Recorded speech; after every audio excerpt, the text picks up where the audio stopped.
This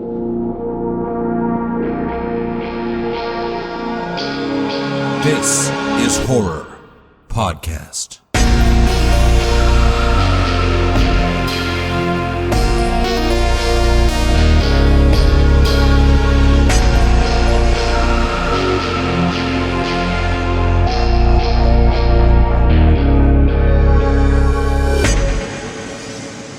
Welcome to This is Horror, a podcast for readers, writers, and creators. I'm Michael David Wilson, and every episode I chat with the world's best writers about writing, life lessons, creativity, and much more. Today I am chatting to Kat Day, the co-editor of PseudoPod, after PseudoPod recently won the This is Horror Fiction Podcast of the Year. So if you want to find out all about PseudoPod, short stories, editing, and running one of the most successful horror fiction podcasts on the planet, this is the episode for you. Now, for those of you who are not in the know, here is a little bit about Kat Day. Kat Day is a PhD chemist who was once a teacher and is now a professional editor and writer. She first entered PseudoPod Towers in 2019, became assistant editor in 2021, and co-editor in 2025. She lives in Oxfordshire with her ever-patient husband, two amazing daughters, and a ginger cat who is not supposed to be in whichever small space he's managed to sneak into this time. The best place to find her is on Blue Sky, which is chronicleflask.catday.com, and you can read her regular flash fiction offerings at thefictionfile.wordpress.com. So, before we get Kat on the podcast, a quick advert break. It was as if the video had unzipped my skin, slunk inside my tapered flesh, and become one with me. From the creator of This is Horror comes a new nightmare for the digital age, The Girl in the Video by Michael David Wilson. After a teacher receives a weirdly arousing video, his life descends into paranoia and obsession. More videos follow, each containing information no stranger could possibly know. But who's sending them, and what do they want? The answers may destroy everything and everyone he loves. The Girl in the Video is The Ring meets Fatal Attraction for the iPhone generation. Available now in paperback, ebook, and audio. From the host of This is Horror Podcast comes a dark thriller of obsession, paranoia, and voyeurism. After relocating to a small coastal town, Brian discovers a hole that gazes into his neighbor's bedroom. Every night she dances and he peeps. Same song, same time, same wild and mesmerizing dance. But soon Brian suspects he's not the only one watching, and she's not the only one being watched. Their watching is The Wicker Man meets Body Double with a splash of Suspiria. They're Watching by Michael David Wilson and Bob Pastorella is available from thisishorror.co.uk, Amazon, and wherever good books are sold. Okay, with that said, here it is. It is Kat Day on This is Horror. Kat, welcome to This is Horror. Hello. Hi, nice to meet you. Yeah, nice to meet you too. And to begin with, congratulations to PseudoPod for winning the Fiction Podcast of the Year in the This is Horror Awards. Yeah, I know, that is amazing. Thank you so much. Yeah, fantastic news. In terms of PseudoPod, I mean, you have literally, at the time of recording, released your 1001 episodes. So we're now over 1,000 episodes of PseudoPod. And next year, it is going to be 20 years of PseudoPod. There are very few podcasts that you can say have done over 1,000 episodes and 20 years. And this isn't just in genre. This is in podcast world. This is remarkable territory. Yeah, it is amazing. PseudoPod is there's a bit of a debate whether it is the oldest horror podcast. I would think we could probably say it probably is. There was one other podcast that started in the same year as us, but we're pretty much up there as the oldest short fiction horror podcast. So it is pretty amazing because you're going all the way back to 2006, which really was the beginning. I personally got into podcasts in 2007. I remember that. So which goodness, how is that 20 years ago? Yeah, I know, it's scary. Yeah. Do you remember then what was the first podcast that you listened to? Oh, now you know what? Because I live in the UK, it was BBC stuff because I was always a big radio listener. So I would always have Radio 4 or so BBC Radio 4, which for non-English I shouldn't say that, non-British listeners is BBC Radio 4 is voice radio. So it's kind of news. They have drama. They have a mixture. So I guess you'd call it a magazine program. You'd call it a magazine. It's like it's a voice station, but it's not a call-in station. So it's all interviews and drama and fiction and news and the kind of the weather forecast and the shipping forecast, very famously, and The Archers. I'm a big fan of The Archers, which is the longest running soap in the world, I think. It's a radio soap opera, still going today. So it was definitely a BBC podcast. The one that I remember the best was Mark Kermode and Simon Mayo's film review podcast. I think that might have been, so that was called Wittertainment. It's not running anymore. I think that might have been the first one because I probably heard a trailer on the radio and then that got me listening to it on a podcast. Yeah, I find that in those early days, because I think I started listening to podcasts maybe about 2007, 2008, so a similar time, but what you kind of had was either you had these really polished ones from companies, tangentially related to the BBC, or you just had people who had picked up their blue snowball microphone and were just kind of riffing in their garage or wherever it was. And so it was a very different time. And in fact, I remember when I started the This Is Horror podcast in 2013, I thought, I am coming to this pretty late. This has already been well established, but I think, and perhaps because of COVID and the situation that we were in, but there was an absolute explosion of podcasts in 2020. So I don't even know if we've reached the peak period and the peak mainstream for podcasts, because I mean, even now, and particularly in Japan, where I think podcasts are less known, if I mention a podcast, there will be people who are like, okay, well, what on earth is that? What is a podcast? So it's still growing. Yeah, I'm finding that less these days. There was a point where I would say that, and like maybe 5 years ago, a bit before then, and people would still be like, well, what's a podcast? I feel like now everyone knows what they are, but there are some people that have never listened to one. Because I think you have to be that person that likes auditory information, for want of a better word. Like if you're not that sort of person, then I feel like they don't appeal. But if you like listening to stories anyway, and you like listening to people talk in your ear, then podcasting is kind of your natural home, isn't it?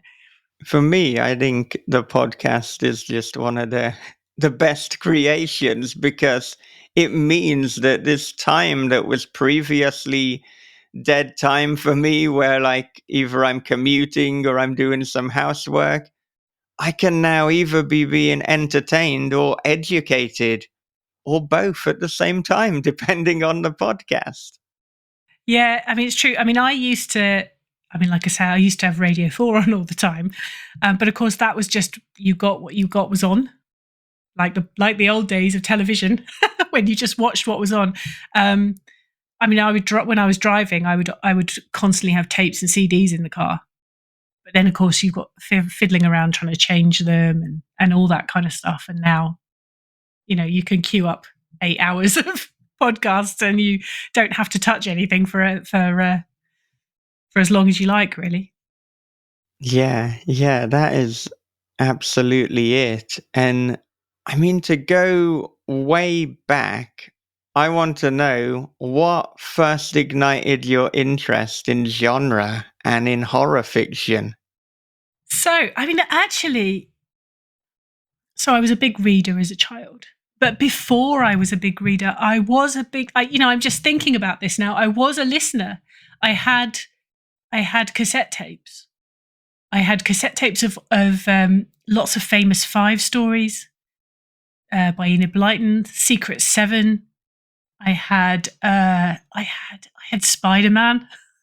I had all kinds of things like that, and I just used to listen to those at night. So I suppose I was always listening to stories. That's where I started. That's some of my earliest memories are falling asleep to stories on tape. And then I read a lot as a child. I did read horror. I mean, I think, back in those days, people didn't pay very much attention to what children were reading. I did. I read Stephen King. I read James Herbert, which I shouldn't have been reading. I read Jilly Cooper. I read anything I could just pick up. Some of which was, wholly inappropriate, real, but nobody paid any attention back then. Yeah, I mean, I always liked short stories. I like short stories because of the way they get in and they get out, and you can kind of hold the whole story in your head. And, if you are listening, you can hear the whole thing very easily in one go. So yeah, I mean, I remember reading Stephen King's 4 Past Midnight, but also there was science fiction short stories, fantasy short stories. It was mostly all in that ballpark. But I wasn't pure horror. I've never been pure horror. Even now, I think because I have to read so many horror short stories. If I pick up a novel, it will probably, I'm afraid, I'm sorry, it probably will not be horror. Just because I need to read something else for a bit, Yeah, I think as well, having that variety, it allows us to appreciate the different shades, the different facets of both art and indeed life. I mean, if it's all horror, then you might become so consumed that how can you then discern what is and isn't horror? And how can you really appreciate it?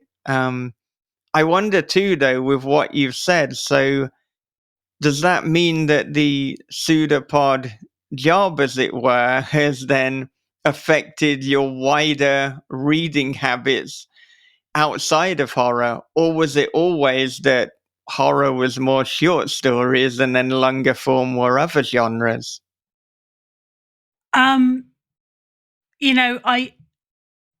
I've never been that loyal to any one thing. So I would always just pick up all kinds of things. I mean, it's an interesting question, isn't it? I mean, one of the things I like about horror is, I mean, there are some people, I have seen people make the argument that horror is not really a genre, it's an aesthetic. And I would not go that far at all. But I sort of see what they mean, in the sense that horror doesn't have the rules and the story structures that some other genres do, that those story beats certain genres tend to hit, or certain elements that they sort of have to include. Horror doesn't have those rules. I don't think there's any rule really for what can and can't be in a horror story. It has to have a horror element, but pinning that a definition down for that, I think, is nearly impossible. You know it when you see it, but it's very hard to say, this is it. I mean, a horror story doesn't even have to be fiction. Many aren't. I mean, many real life things are genuinely horror. So I think you can find horror wherever you want to find it. And it is that sense of things not being right. Alex will talk about that sense of creeping dread, unease, that sense that something is wrong. And that's where horror lives. But it doesn't have to be monsters. It doesn't have to be ghosts. It doesn't have to be blood and gore. It might have any of those things, but you don't have to have those things. But you do have to have that sense of unease and that sense of creep and that sense of disquiet. And I think that relates to a very recent story that you had on PseudoPod. Literally a few days ago, I was listening to it. It was in the Halloween episode with the cats. I mean, if you can write cat horror, you can write anything as horror. I mean, you've taken this most beloved of animal. Although, there's a great debate. Is it the dog? Is it the cat? Look, we can love them both. That's okay. And then you've put it into this just monstrous story. But creeping dread is right, because that starts off almost rather lovely and innocent right up until the moment when it is not. And then it gets visceral and then it gets bloody and gory. But I think as well, maybe, in the last 5-10 years, people are really testing horror and exploring and playing with it and realizing you can do it with the most innocuous things. It doesn't have to really play by any of these rules, as you say. Yeah, exactly. Yes, it has to be, like I say, it has to do something. It has to unsettle you in some way, but it doesn't have to have any one particular thing. And that, I think that's why I love horror, because it's not one thing. And I will tell people what to do, and they will say, "Oh, I don't like horror." And if if I feel like pushing it, I will try and get to the bottom of what it is they think they don't like, because usually they have quite a clear idea of what horror is, and I'm like, that's not what pseudopod is. I guarantee you, whatever you think horror is, that isn't what we do. Maybe you don't like horror movies, maybe you don't like certain type of horror novel, but I bet I can find you a story that you would enjoy that is not really horror as you imagine horror. I mean, I've had people argue with me actually that ghost stories are not horror. I mean, yeah. No, I am Yeah. serious. In fact, we've even had this argument editorially where there was a ghost story that I completely loved, and Sean Garrett, who's just stepped down as co-editor, he was like, "Well, it's not really a horror story." I'm like, "Sean, it's a ghost story. How can it not be a horror story?" It's like, "But it's just not." His argument being that it wasn't creepy, particularly. There are ghosts in it, but it wasn't creepy. And I could see his point. But I was still like, I think it still counts. I think if you've got ghosts in there, I think that's fair game. But I could see his point. It wasn't, the ghosts were not creepy, disturbing, scary ghosts particularly. So does that make it not horror? I mean, I don't know. It's an argument to have, right? I think at the very least, the moment a ghost is introduced, it has to be horror tangential. But I mean, at Yeah. This Is Horror, we encounter these kind of arguments as to what horror is and what it isn't. And for me and for Bob Pastorella, we have a very, very wide definition of what horror is.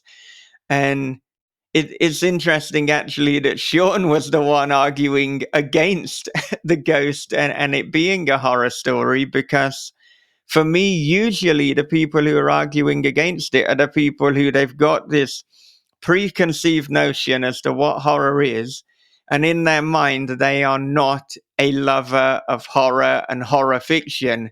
So they're kind of coming up with these arguments and making a very narrow definition, as you alluded to earlier, because what they really want to say is, okay, we don't like slasher movies, or we Yeah. don't like monsters, or we don't like things that are really bloody and gory. And that's completely fine. Nobody has to like anything, nobody has to like everything, but I don't think that means you don't like horror. If you hate the really kind of visceral stuff, then look at the more quiet, I suppose, horror of Shirley Jackson.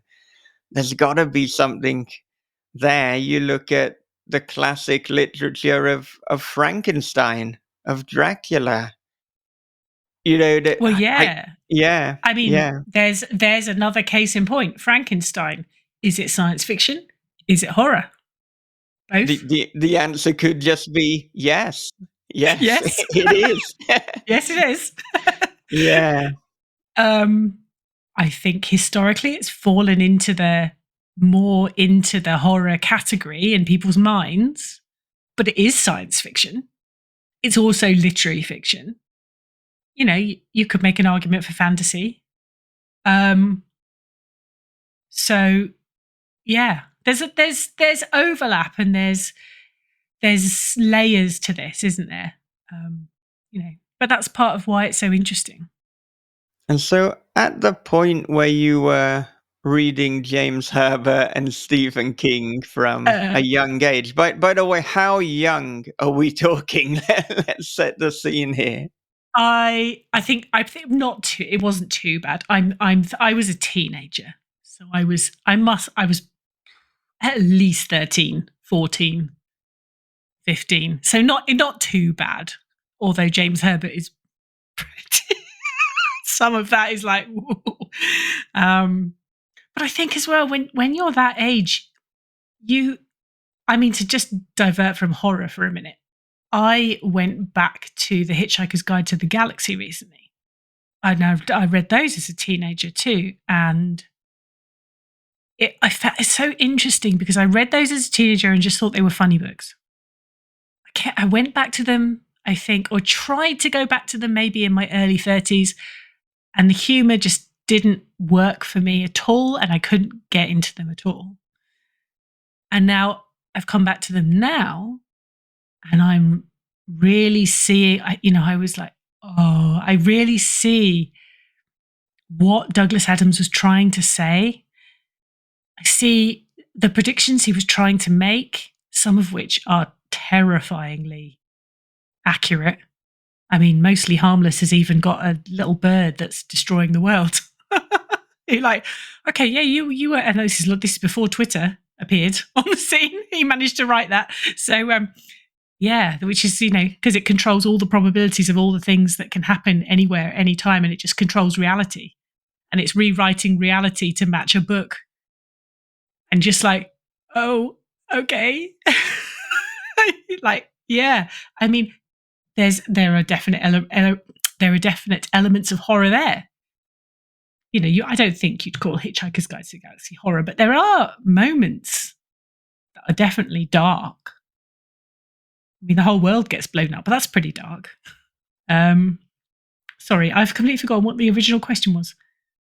Well, I'm so interested in talking about Douglas Adams and Hitchhiker's Guide to the Galaxy that we'll have to return to the original question after. But that's a really interesting book to bring up, because I do find that depending on the times where I've picked it up, when I've read it, depending on the season in my life, I get something completely different from it. And I suppose that kind of speaks to a wider point that we've brought up before on This Is Horror, that, much like you never step into the same river twice, you never read the same book twice, because it depends where you are. It depends the point in history, the point in your personal life and what you're going through.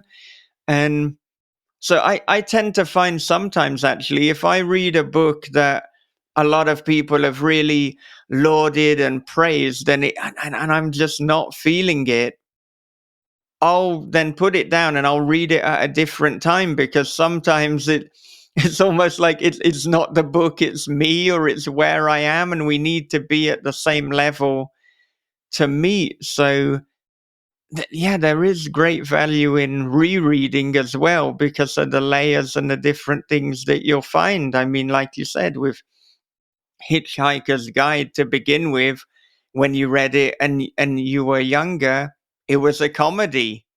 Then you Yeah. read it later and it was a kind of prophetic horror, or a Mm. prophetic science fiction with terrifying elements to it. Mm. I want to reread it right now. I might have to reread it later today. Especially kind of the last 2, 3 books. That's where he sort of stopped.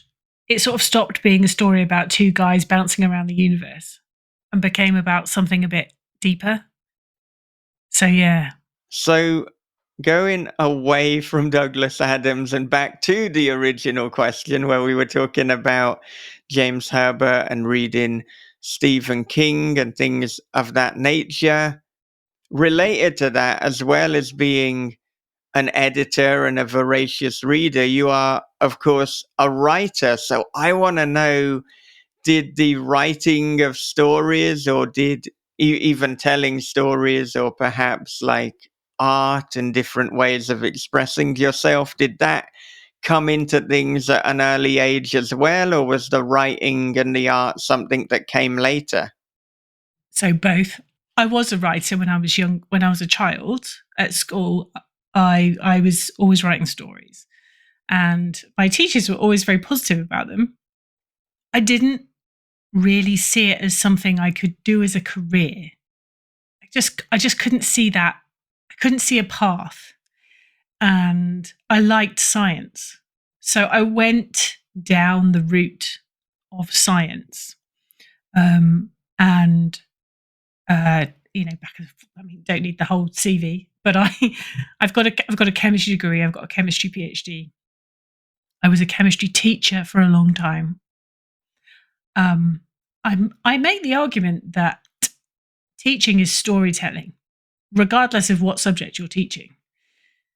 We teach through stories. They're not stories in the sense of, a fiction's, a hero that goes off to do some big adventure, but they are stories that we tell about the world.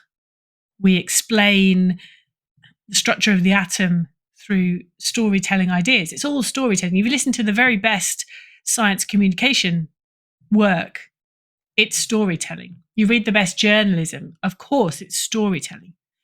Every time humans communicate, they are doing so by relating a narrative. So it's all stories. Teaching is certainly storytelling.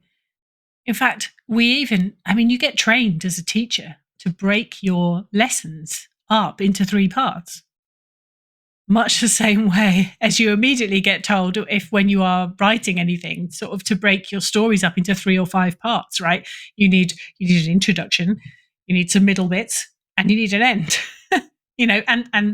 Lessons are, you're told that's how you must break. It's so deeply ingrained in the human psyche, this kind of structure of, you start here and something has to change, and then you end for the moment. It just, you see that pattern. Once you start noticing that pattern, you see it everywhere. But anyway, I taught for a long time.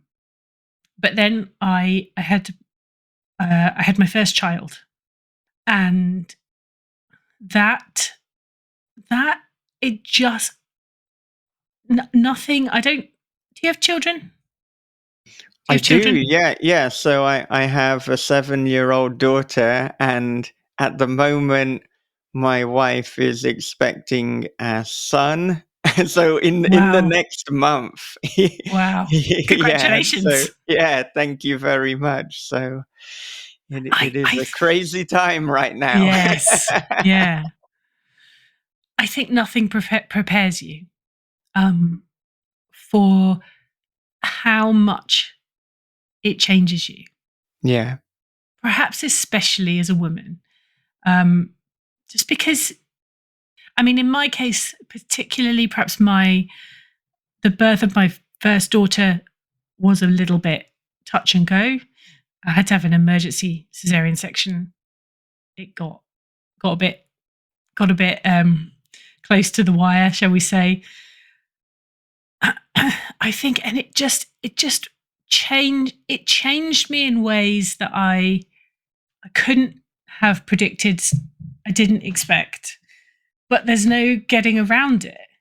The world becomes much smaller, but also much bigger overnight. You suddenly kind of you see your future and your past in your children, and it's just something that just rewires your entire thought process. And because of that, I just could not get back into teaching after I did some part-time teaching after my first child, but after the second, I just couldn't do it. I just didn't feel like I was a teacher anymore. It didn't it didn't it didn't work. Like my brain, that wasn't my brain anymore.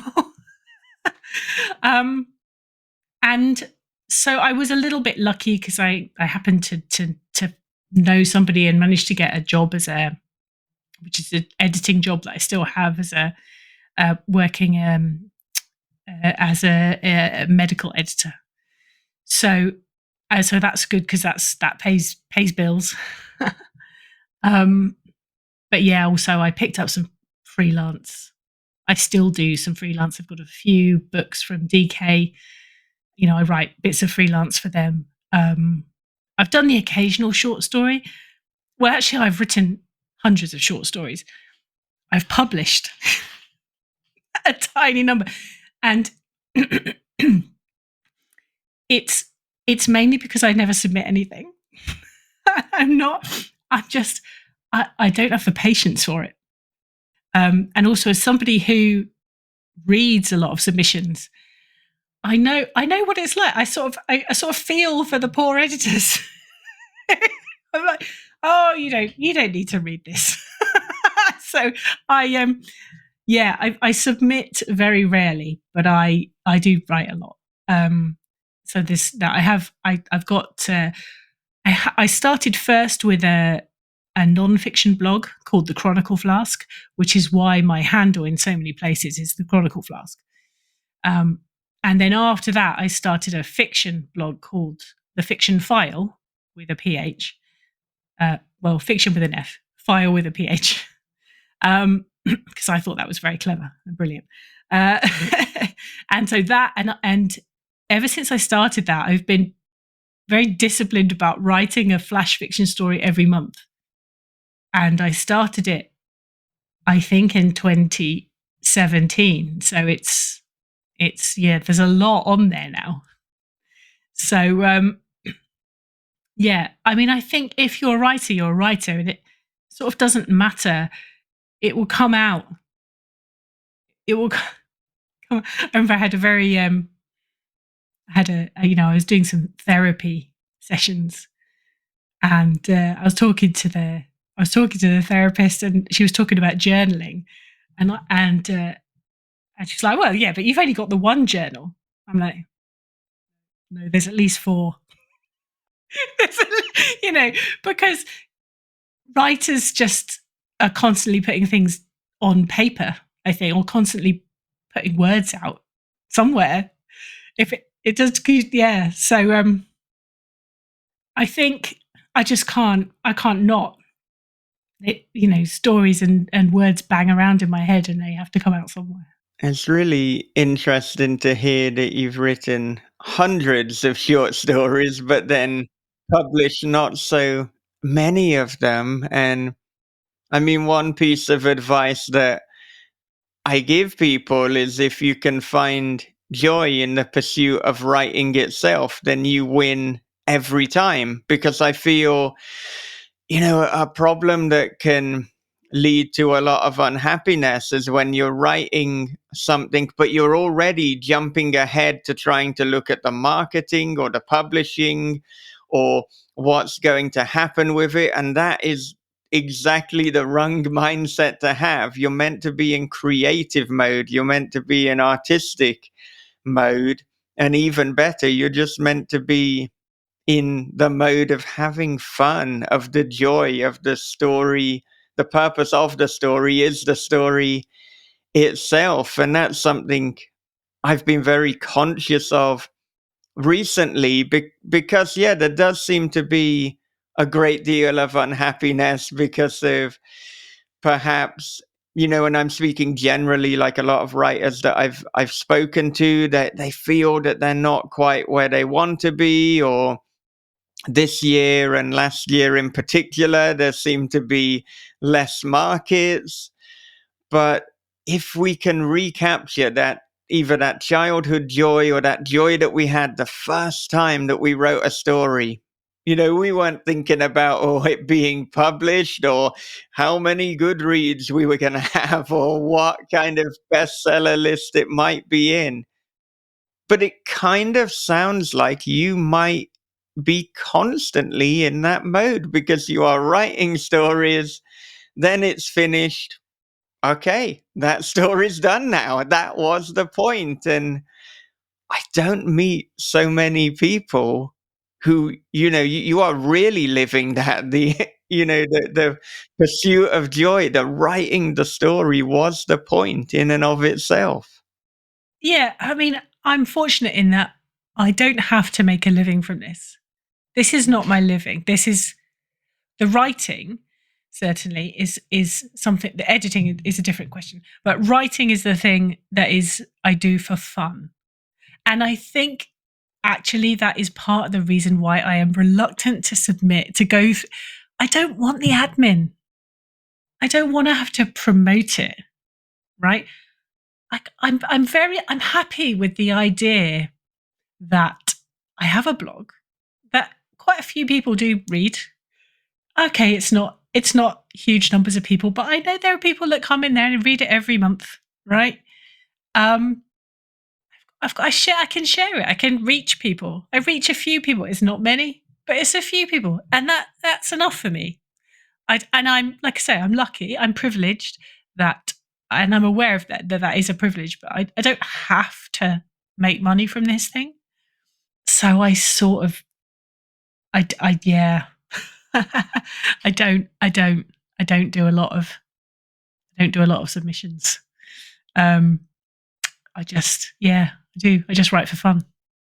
And there, when you said, you enjoy the writing, but you don't really want to market or promote it, probably over 90% of writers listening are like, yes, that, irrespective of how much marketing or promoting they do, a lot of us, we don't really want to be doing that, or we'd rather we were just writing. And to be honest, with my own writing, like, I sometimes think if I just spent more hours in the day marketing or trying to publicize it than just working on the next story, then I would be, quote unquote, more successful as a writer. And all I mean by that is, like, there would perhaps be more sales. There would be all these metrics that don't really matter. But I don't want to be honest. I want to be writing the next story because I found that the work days where I didn't write and I just spent the time doing the admin and the marketing, I felt empty. It just felt like something was missing. And why am I doing this? But the days where I was writing and there was no marketing or admin, Mm, mm. that was a happy day. So Yeah, I hear you. I hear you. Yeah. I mean, we have got ourselves into this weird, twisted situation where, because self-publishing is a curse and a blessing, right? It has taken away some of the gatekeeping, but it has turned writers into something more than storytellers. They have to also market their brand constantly. And I just, yeah, that's it. That's not the fun bit. yeah. Yeah, well, I'm very much always searching for, what is the minimum effective dose with the marketing and publicity.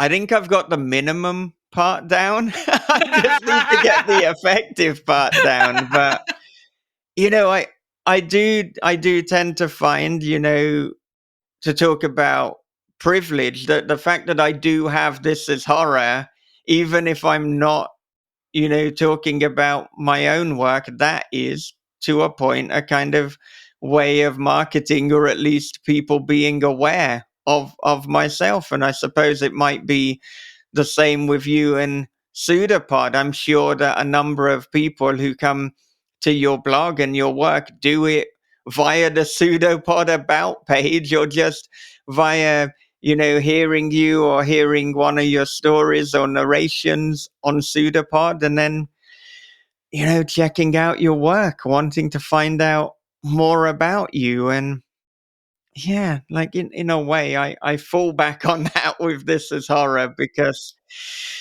it is something I do that's tangential to my own writing, and I do get readers that way. Yeah. Yeah. But I mean, I wonder, because you have hundreds of stories that you don't submit, but occasionally there's a story that you do. What is it that makes you decide, okay, this story actually, I do want to submit it, or I do want to put it out into the world? Um the the f- the few I've done, it's just been mostly kind of happy circumstances that there's been a gap, and I've got a story that I think will fit in that space. Um, so so really, that's it.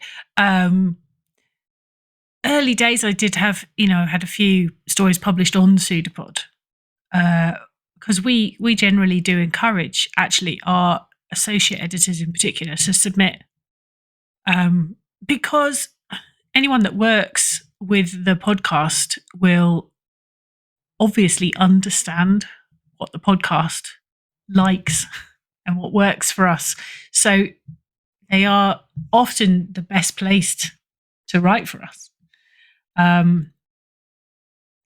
mean, I wouldn't do it now because it'd be silly now, because it'd be my decision. So yeah, yeah. But I think, there are some stories, aren't there, that just click. I mean, one of my all-time favorites of mine was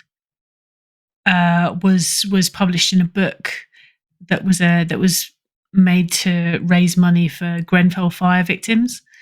It's not horror; it's just literary fiction.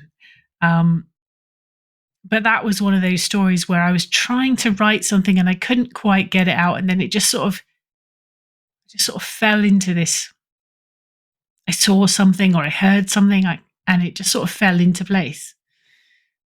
And I sent it off, and Kathy Burke, I mean, this is my greatest claim to fame, Kathy Burke emailed me and said she loved my story and wanted to put it in the book. Which is, I don't know if you know who Kathy Burke is. Perhaps you don't. I do. Yeah, I don't know if all American listeners will, but I do. Yeah. Yeah. She's amazing. She's just got an autobiography out, and I'm going to pick that. I'm not a big autobiography stroke biography reader, but I think I'll pick hers up because she's just amazing. So yeah, I don't know. I think it's just a combination of things coming together and finding somewhere that wants a story and thinking, I've written a story, I've got that story, I'll send it. So was Kathy Burke involved in this? Was she the editor? Was she one of the people who was putting it together? What was her involvement in this anthology? Yeah, she was editing. I mean, I think she was editing in the sense of she was selecting the stories. So it was called 24 Stories, and it was one story for each floor of the tower, was the idea of Grenfell Tower. So they selected 24 stories. They were all stories of hope, all positive stories, or like stories of hope. There was sadness in some of them, but they were hopeful. Was the kind of the remit. And yeah, that was one of those stories where I just kind of sat down. I had been trying to write something and it hadn't really been working. And then this story just fell out of my head and into my laptop. And I sent it off, and Kathy Burke emailed me and kind of like, I love this story. So yeah, amazing. Yeah, must have been such a surreal moment, but yeah, what a wonderful thing to come out of it. And maybe that's another reason why you're not submitting so many stories, because if the standard you have set yourself is when you submit, Kathy Burke personally emails you. Yes, exactly. Yeah, so it's hard to beat that. I've peaked too early. Yeah, exactly. Yeah. I mean, the good thing with having all these stories as well is if you choose to in the future, you've got possibilities. You've got things that you could submit. You've got things that you could put together in a collection. I never think any time writing or any time coming up with a story idea is wasted. Even the times where I've written a novel and decided actually this isn't quite this isn't it. This isn't something that is going to see the light of day. Often there will be elements of it that I can kind of take and put into other work, or there will have been a lesson learned. So, time writing is time well spent, I think. Oh, I agree completely. And I think because you don't learn to write by thinking about it, right?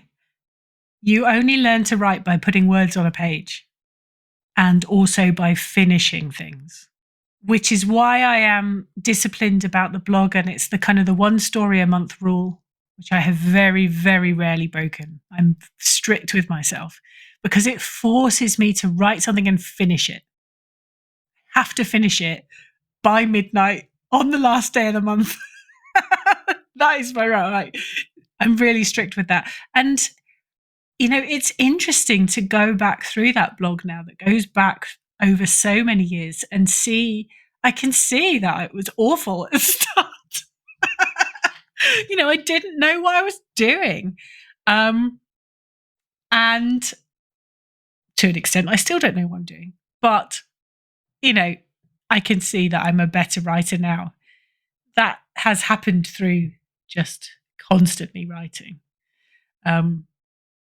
It is mostly Flash. I write Flash mostly. It's a good length for me. I like it short. I like things that are short. I've got a friend who writes novels, and she struggles to write a story that's less than 6,000 words. And I'm like, I struggle to write anything longer than 600 words. Just like between us, we could probably do something like, but we dare. It's funny. Some people go long and some people go short, and each of those types will find the other's position impossible to understand. Yeah, your friend's approach to writing sounds a little bit like John Langan. If John Langan writes a 6,000 word story, that was a breezy little microfiction for him. You know, This is it. Yeah. 10 to 15,000 words, that's a short story.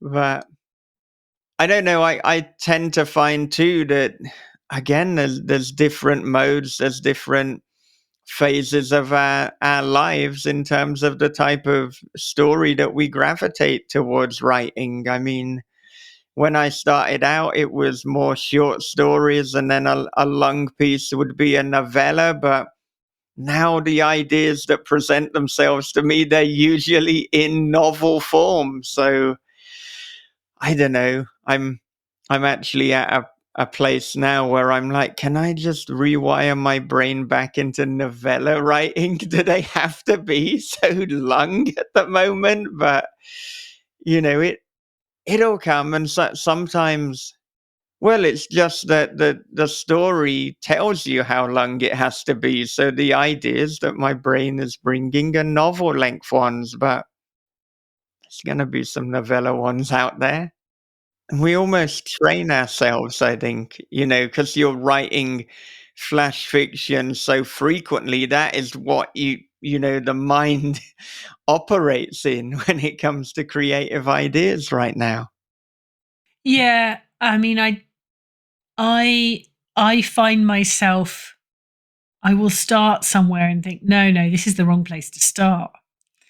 And then I will end up shifting to that key element, which, is the important bit where you want to get in and get out. And which is what you have to do with Flash. And I kind of struggle to have the patience to go back and fill in the initial thing, and then but I mean, I don't want to sort of suggest that Flash is just a cut down section from a story, but the beats are, you're right, your brain does get into a way of looking at things, of this is how it needs to, this is kind of how this is all going to fit together. And I do tend to sort of settle around sort of 1,000 words max. Works for me. But yeah.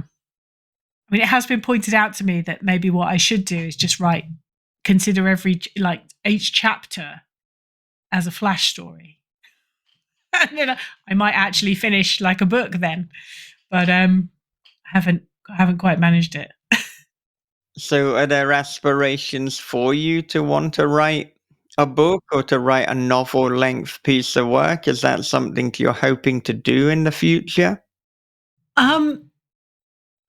I wouldn't say no. I don't know. I think, as a child and as someone who read a lot, you sort of always think, oh, maybe I'll write a book. But I'm not sure I'm ever going to spit out a full length novel. But, never say never, because you never know. You never know what's going to happen, right? I don't know. Yeah. Yeah. And I think the idea of, if you were just thinking in flash fiction mode as a chapter or as a portrait. I don't know if that was a serious or a kind of flippant remark, but I think it totally would work, and it would mean that novel would be so concentrated, if your brain is operating in that way. And I mean, these days as well, even more so, there is room for experimentation, and there are novels that are stories within stories. There's almost like they're a hybrid between, is this a novel? Is this a short story collection? So I think there's definitely something there. The hardest part is really weaving it all together in some tapestry where it's like, they do go together, they do fit. But there could be something to that. Maybe one day. Yeah, the purpose of this conversation is not for you to go away having to write a novel. It's like I just thought I was on a Yeah. podcast. He's set me a bloody assignment. What's going on? Oh well. better get on. Yeah. Titles. I do have thoughts about titles. Because I read so many submissions, hundreds. I mean, actually, with the last submission period, we had over 1,000 submissions in 10 days, which I was expecting, but it is still a lot. I don't read everything, but a lot does pass by me. And titles, it's one of those things that I think people will say, oh, I'm just really bad at it. And I will say, get better at it. Because it is the first thing, it is literally the first thing the submissions editor will see. You need something, you want to catch their interest. We used to say, oh, one of these days I'm gonna write a story and it's gonna be titled Baby Mother Pit Red Blood. Because these are so many stories come in titled The Pit, Mother, the Baby, Red something. And not to kind of criticize, because I kind of get it, but also it is so those sorts of things are so common in horror submissions, and you really want to get out of that. One of my sort of top simple rules of thumb is short stories, short titles for novels, long titles for short stories, right? Go long with your title for your short story. Make it interesting. If you run out of all other ideas, pick an interesting line from your story and make that your title. Because anything can be a title, right? All you just need to do is capitalize it. And there you go. But just make it some interesting line, some interesting question, some interesting point. Make it the last line of your story. Make it the first line of your story. Make it something that is going to catch somebody's eye and make them think, I wonder what that's about. Right?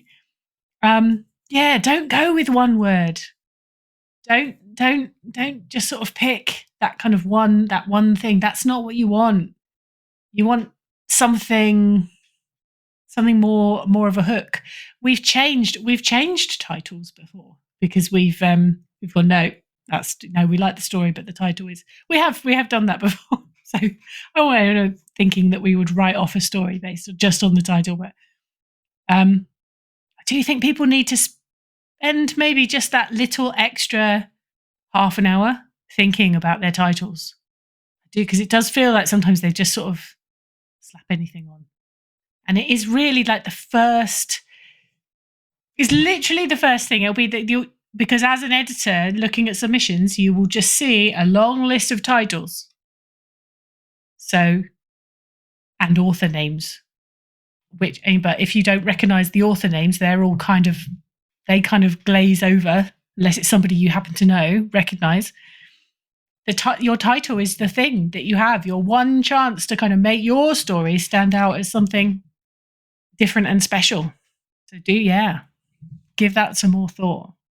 I'm just glad that the 4 books I have out are not called Mother, Baby, Red, and The Pit. Yeah.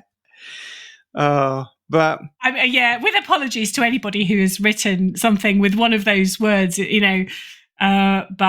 make it, hey, go, Poe had this, right? The Pit and the Pendulum.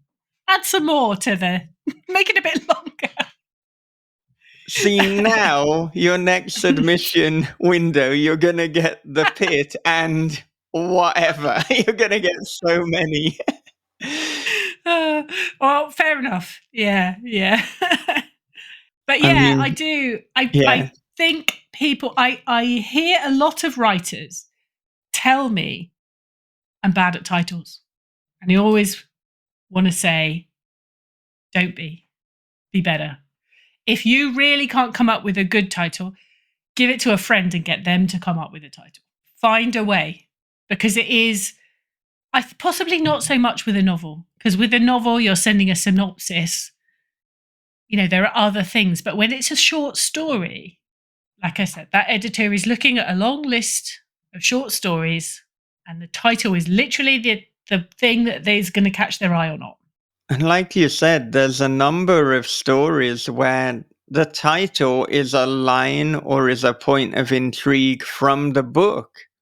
So if you're happy with your story, just read through, see what is that line that jumps out.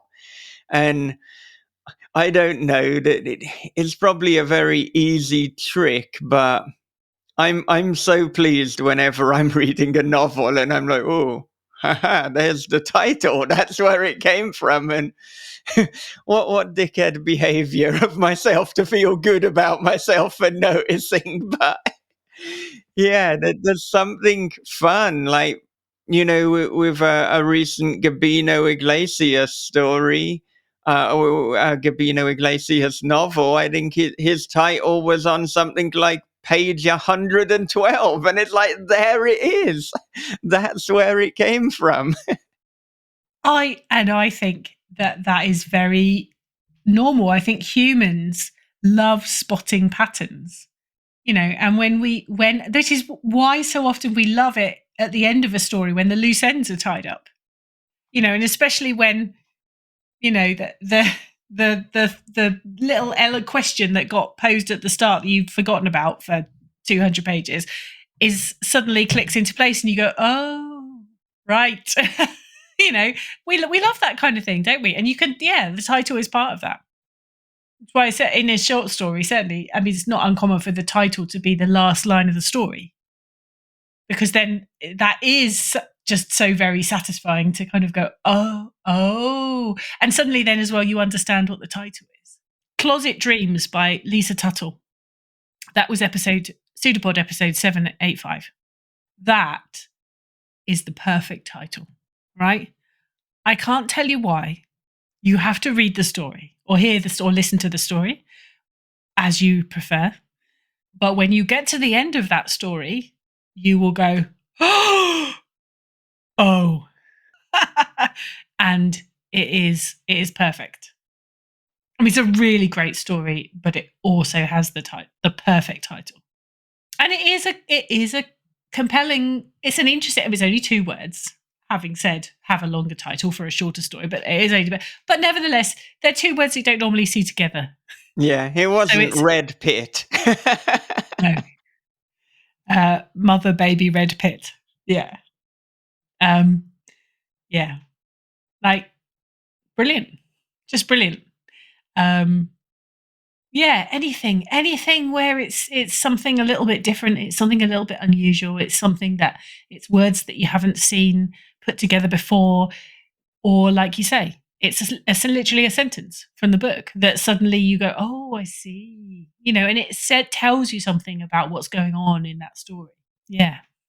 Yeah, I mean, that example from Lisa Tuttle, that's kind of God level tier story title mastery, because if you can do something that intrigues you to begin with to make you want to read the story, but then changes things through having read it and then looked at the title again, wow, you've absolutely nailed it. Now, you can't do that presumably every time, but when you hit upon it, Yeah. that's the good stuff.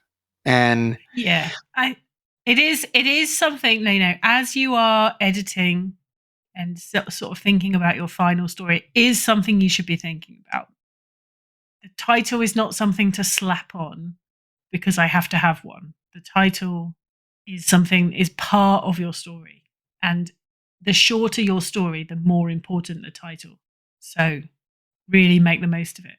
And very much related to that is nailing your opening line and your opening paragraph. And to be honest, as a writer, sometimes when I'm sitting down and I'm doing the first draft, that can create some paralysis. It can mean that I'm really staring at that blank piece of paper or ordinarily that blank Word document for a good while. But I mean, for those who are struggling, I often find for that first draft, just write anything, because actually it's only once you've completed it and probably when you've gone through subsequent drafts that you'll realize, no, this is how it has to open. So get it right before you submit it, but don't let it stop you from completing the first draft in the first place.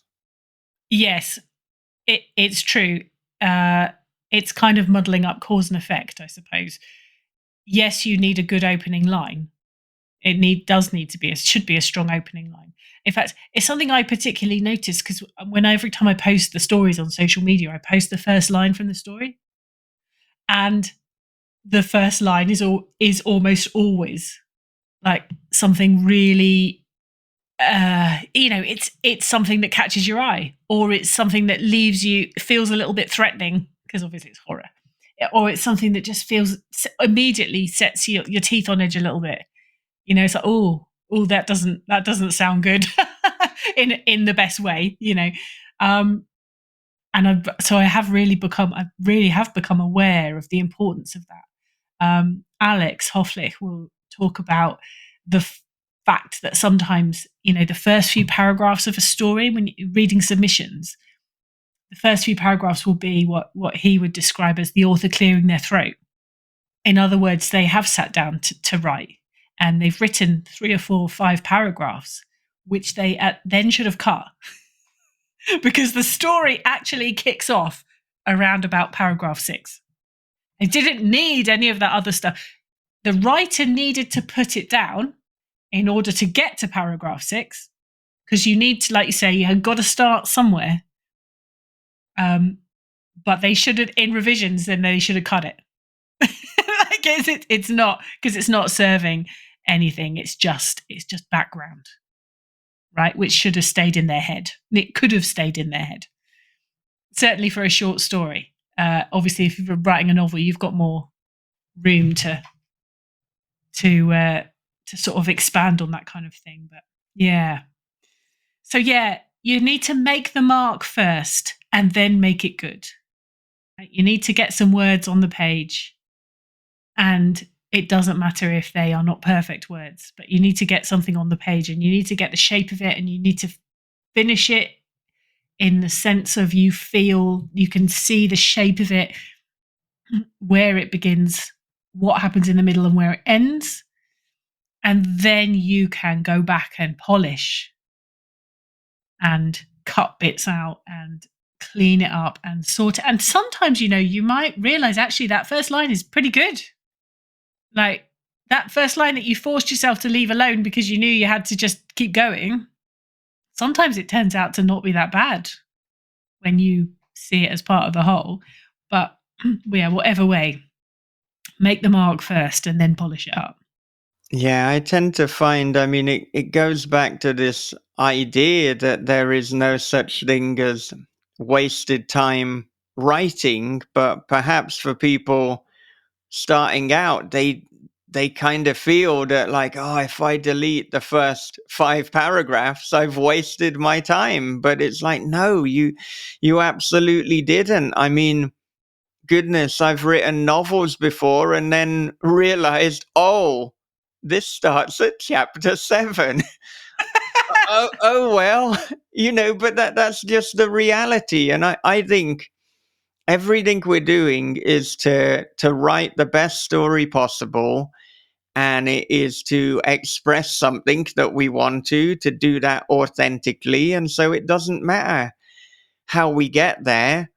I mean, if people go to the gym and they warm up, they don't think, oh, well, that warm-up set was a complete waste of time, wasn't it? You've got to do these things. Or if you're, for another tenuous and equally bad analogy, if you're learning how to make cakes and the first dozen or so fail, then, that wasn't wasted time. It's all towards, like, the ultimate cake at the end. And that's what we're doing with writing. We're all doing it towards a greater purpose. So I think we have to dispel any notion that what we delete or what we don't submit is time wasted, because it's just simply not true.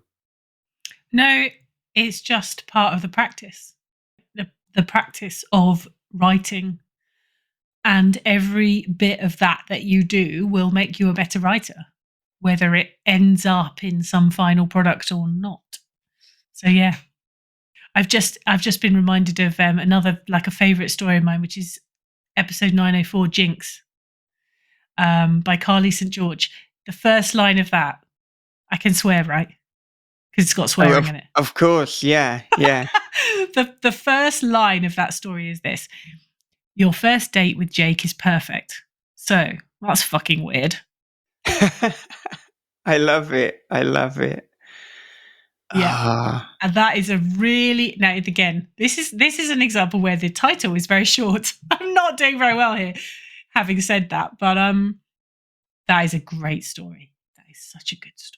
Yeah, I don't think you're contradicting what you said, though, because it can be short if the word isn't generic or overused. I mean, Jinx, there's something intriguing. It is. I don't want to spoil that story, because it's so much better if you read it and it all unfolds in front of you, or you listen to it and it unfolds in front of you, and the bits click into place. But it's great. It's definitely one of, so it's up there in sort of one of my top favorites. And that is such a great line, because it's like, well, why is that weird? Why would that be weird? Immediately you want to know what's going on, right? There's a strong voice there, and you've got obviously the swear word in the first line, which tells you something very strong about that character who's speaking or narrating in this case, because it's written in second person. And that story just unfolds and unravels, and it's at the end of it you kind of go, oh my god. Yeah, I mean, that's great. That's really excellent when a story just sort of hits all those beats. Yeah, and like you said, it having the strong voice, that's what's really intriguing for me. Like, I love that casual storytelling that's kind of like someone just telling you something down the pub. So not only have you got, the intrigue, but yeah, being able to imbue the story with such a strong narrator in one line, that's an impressive skill. Yes, yeah. I mean, I do have a preference for character led. I find it much easier to get into the story if I can get on board with the character, whoever they are.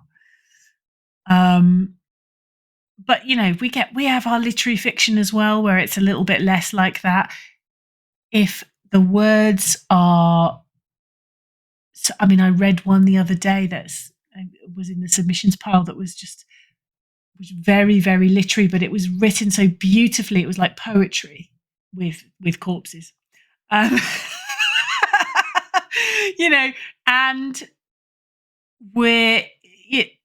it sort of doesn't matter. Just just do something different. This is why you have to read widely, because otherwise you don't know what different is. You have to find that sweet spot where it works, but it is also a little bit different. It's difficult. It's a difficult beat to hit.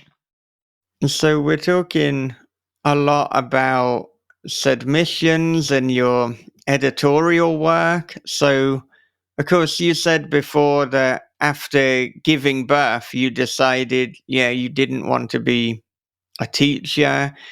You quickly got some freelance editing jobs. So I'm wondering, what do you think your time as a teacher taught you that can then be applied to editing and what you do now? Or what do you think are some of the transferable lessons and the crossover skills? Um, well, the main thing that I think I learned from teaching, maybe this is why I lean towards flash fiction, is not to waffle. Because I taught secondary, which is teenagers, and you cannot afford to waffle because they will immediately lose lose focus on you. So I think I learned to be succinct and to get ideas across quickly, whether that was instructions or introduction, whatever that was. But it taught me to kind of not not to go long, I suppose, and to be very to be very clear in both in writing and in speaking. Although obviously when you're speaking, you you get what you get, but when you're writing, when you're creating written instructions, you can edit it down and make it very clear. And I think that comes in now across all my editing work, whether it's in fiction or whether it's in my day job. Is I'm always trying to find the clearest way to say something, the least ambiguous way, the most consistent way, in order to get those ideas across. It is easier to read a story when the author is very clear about what's happening where and with whom. Sometimes I read stories and it's jumping around. It's jumping from one point of view to another point of view. We're in one person's thoughts and we're in another person's thoughts, and it is so much harder work to keep track of that. You're making people's lives difficult. Maybe that's not always a bad thing, but it depends on your skill level, probably. But yeah. So to go back to your question, having said I won't waffle, I think it taught me to keep things as short as I can, which is probably, like I say, why I've ended up in writing flash. Yeah, I mean that was the natural conclusion to writing and keeping things as short as you can, to literally now specialize in writing, one of the shortest forms of storytelling. Yeah, probably inevitable. Yeah. And you joined the PseudoPod team in 2019. So in terms of the timeline, I mean, when did you stop teaching? So I'm wondering how long there was from stopping teaching to joining PseudoPod, and then linked on from that, how did it come that you joined PseudoPod? How did that come about? I actually can't remember now if I was still teaching when I first joined as an associate editor. I think I might have been. I think I probably was part-time. I'd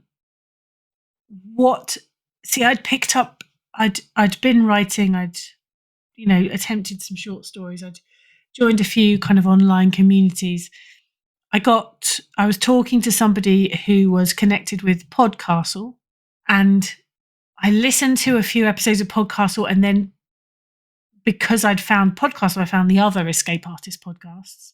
I listened to some Escape Pod, and then obviously I found PseudoPod, and PseudoPod very quickly became my favorite because, and this links back to what we were saying earlier, it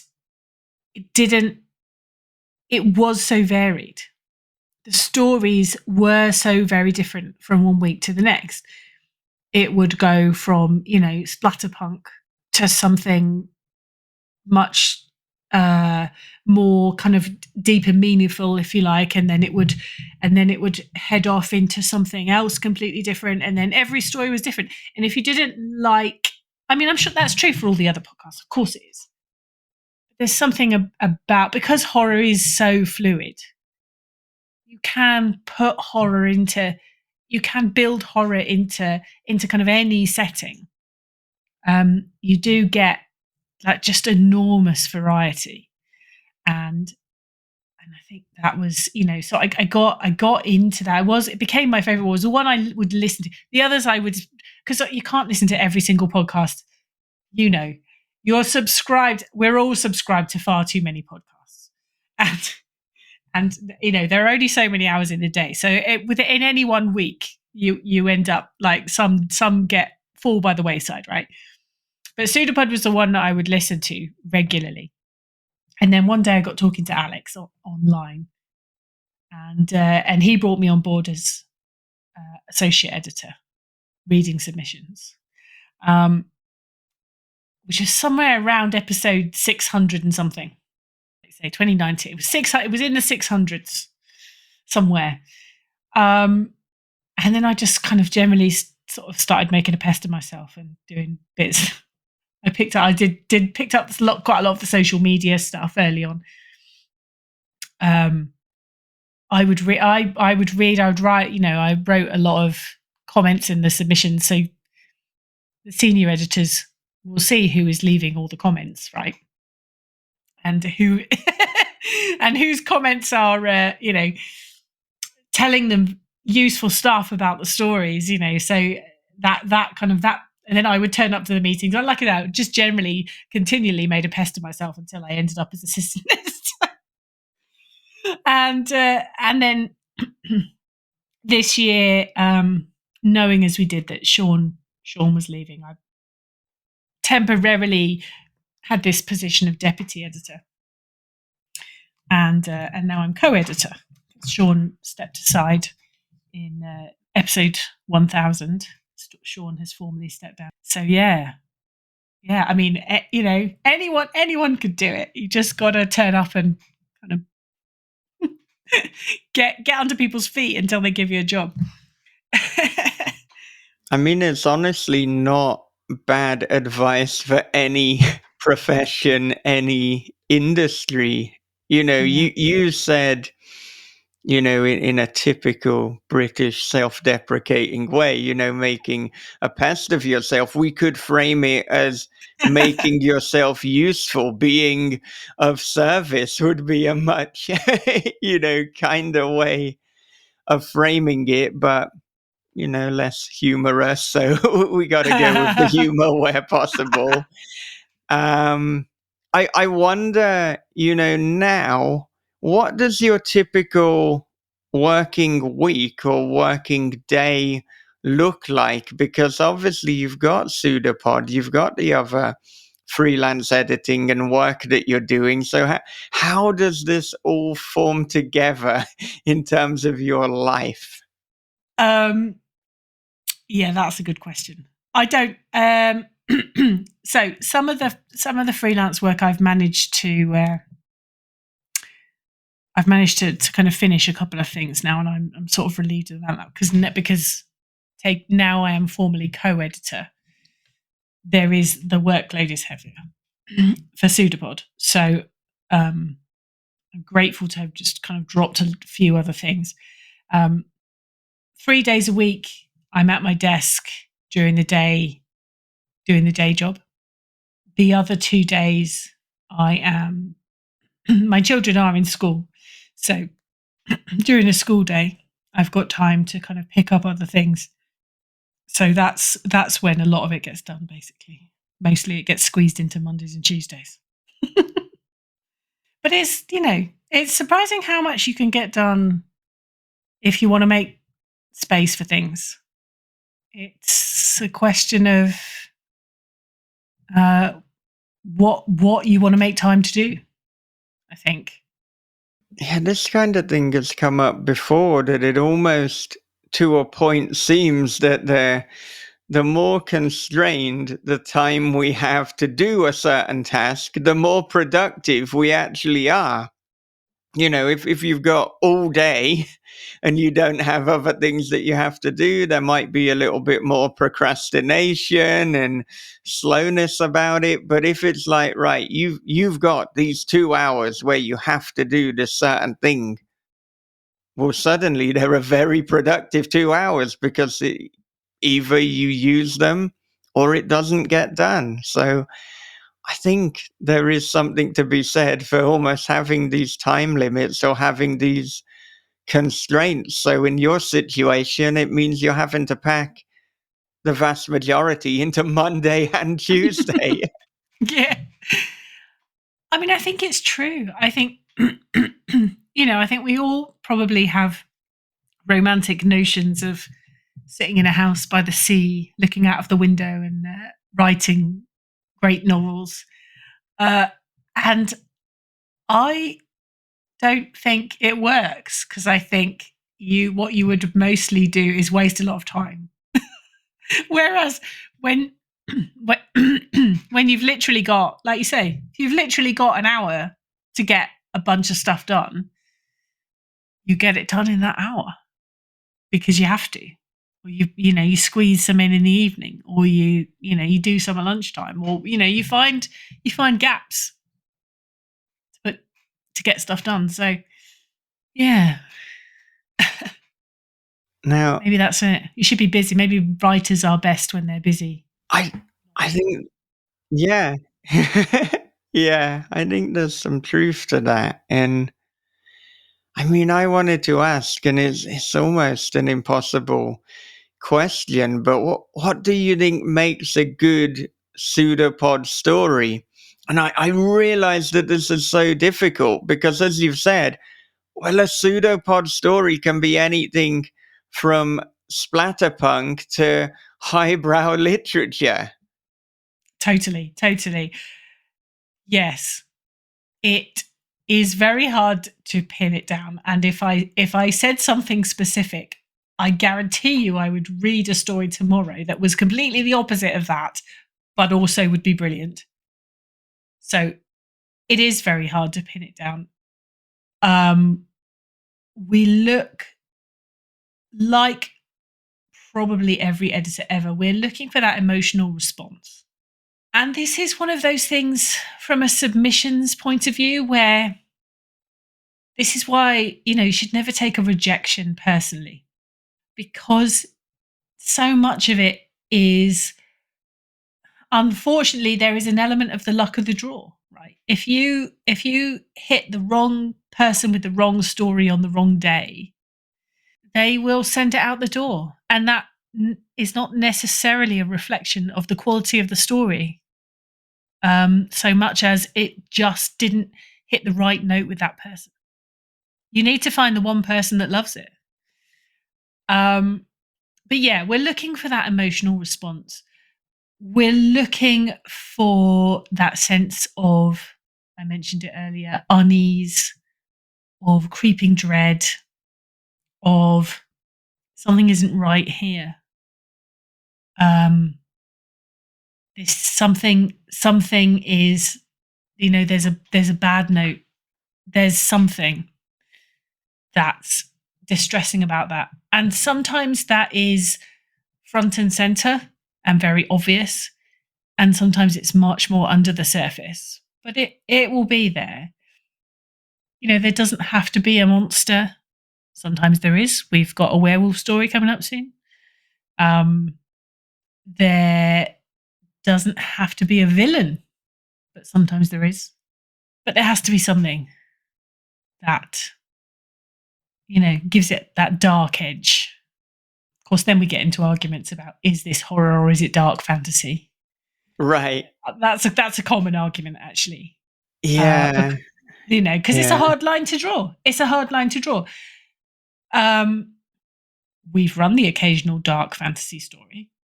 I think there's no reason not to, but I think we would want to be careful about overdoing it on that, because we're not really fantasy. So if it's getting too much into magic, Oh, they see, now I'm going to upset the fantasy people who will tell me that fantasy isn't just about magic. But you know what I mean. if there are too many, and I hear you, I'm with you. But if there are too much of those kind of traditional fantasy elements, that's probably not going to be enough horror for us. So we're kind of looking for it to be focused on the horror.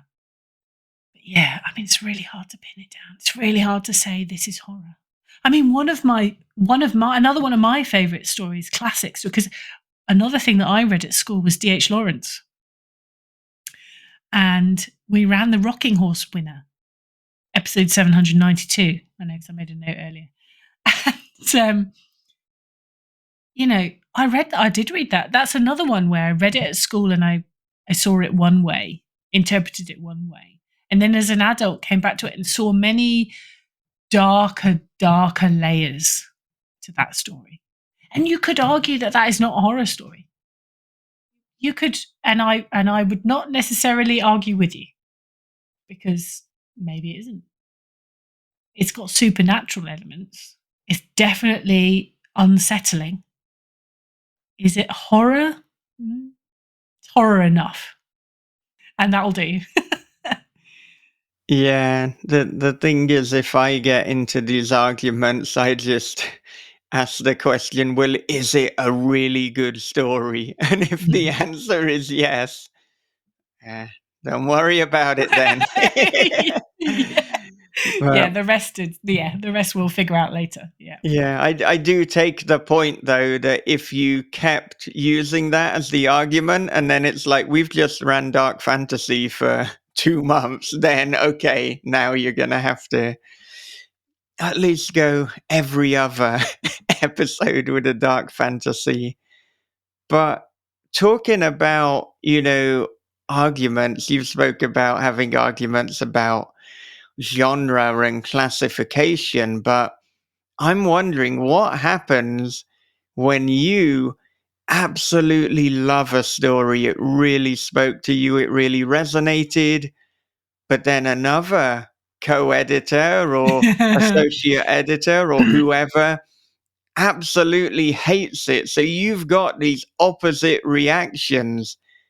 How do you settle that? I mean, is it a case of like, right, well, Kat loves this one and Alex loves this one, so they both go in? Or do you kind of have to have some consensus? And if you can't convince one another, then it doesn't go in at all? What do you do? I mean, that happens. And this is again to make this point about, the submissions process is that you do sometimes get a story that one person loves and one person hates. Right? It depends a bit on the strength of the feelings. It depends a lot on the strength of the feelings. And also to a point, to an extent, there is the reasons why particularly the reasons why someone doesn't like a story are probably more important. Because it depends. I mean, I don't want to get into. There was a particular public domain story that I took against quite strongly, because public domain stories often have elements that you wouldn't have in a modern story of their time. This particular instance was one that I was just like, no, and the argument, but it's a great story. So, firstly, I disagree. Secondly, I sort of don't care because it goes too far. And I just don't want to run it. Often though, if, it's happened many times that I have loved a story, other people have not loved it, and I've just let it go.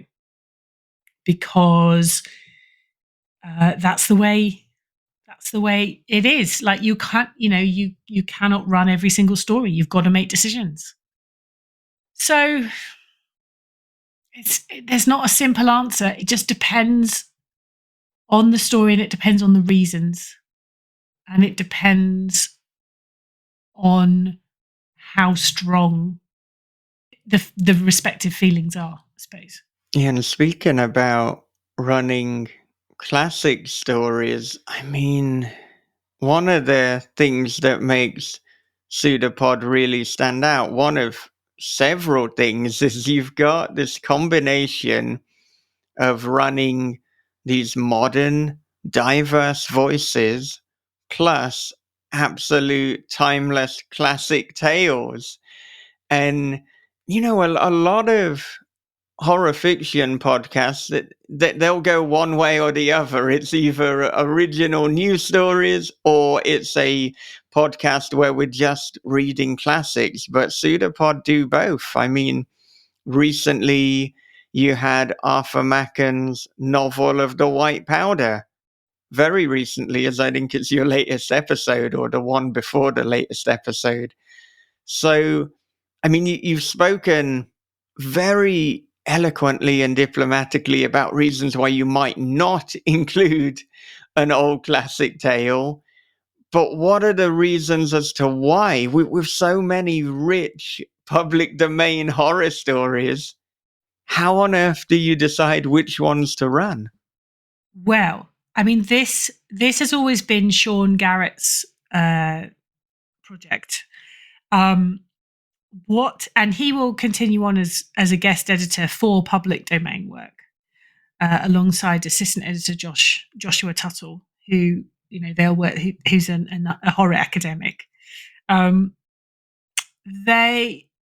So to begin with, it's not as big a project as you might think, because they look for the stories that are coming into public domain this year. So currently, they are looking for stories that will go into the public domain in 2027, January 2027. They are collecting those together.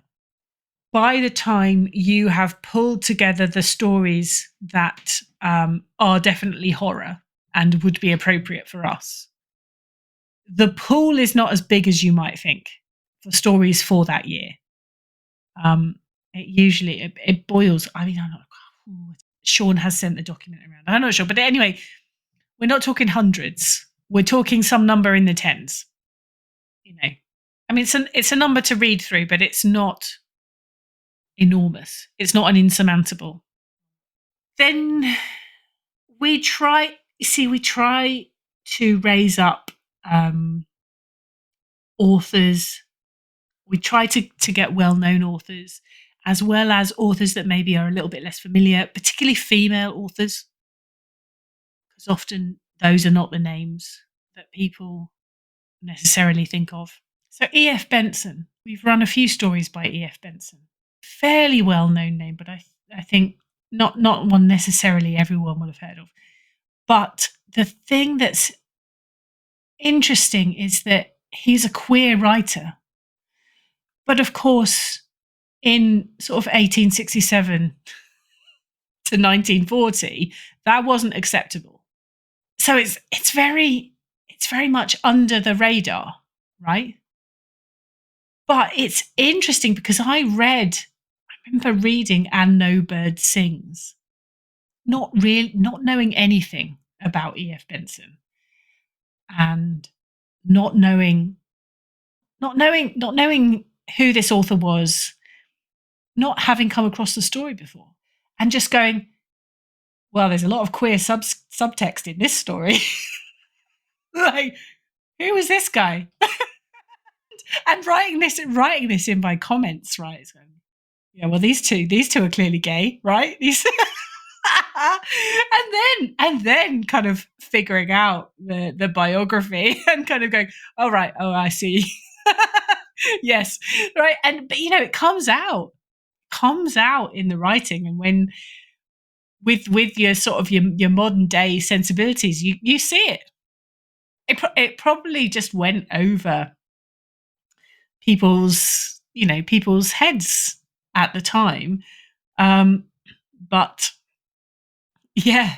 Like to me, I was like, well, that's obvious, isn't it? So I think, I don't think, good storytelling comes from the soul, right? There's a little bit of the writer's soul in every story, and there are towels in there, and I think that's interesting that you can pick up those things even when they were really well hidden before.